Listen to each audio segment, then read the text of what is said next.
حکومت کی جانب سے بجلی کی قیمتوں میں کمی کا اعلان کیا گیا ہے، مگر جاننے کی بات یہ ہے کہ اس کمی کا کس کو کتنا فائدہ ہوگا۔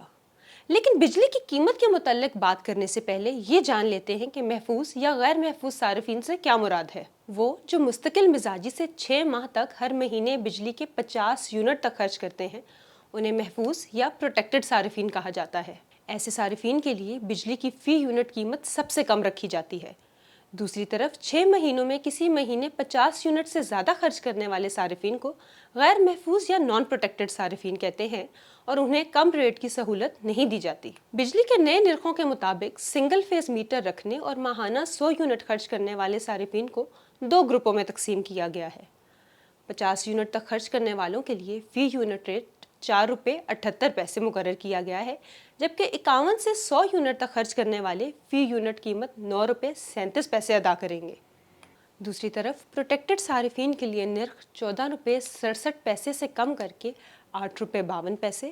اور 101 سے 200 یونٹ خرچ کرنے والے صارفین کے لیے بجلی کے 1 یونٹ کا نرخ 17 روپے 65 پیسے سے کم کر کے 11 روپے 51 پیسے مقرر کیا گیا ہے۔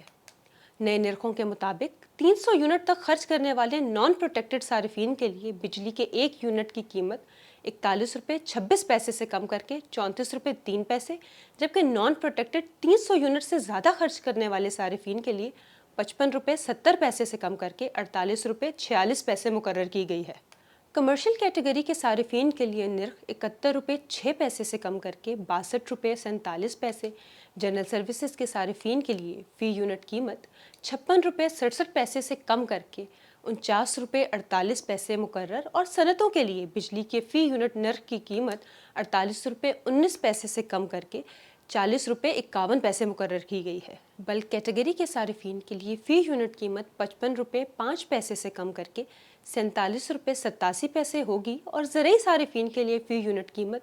41 روپے 76 پیسے سے کم کر کے 34 روپے 58 پیسے کر دی گئی ہے۔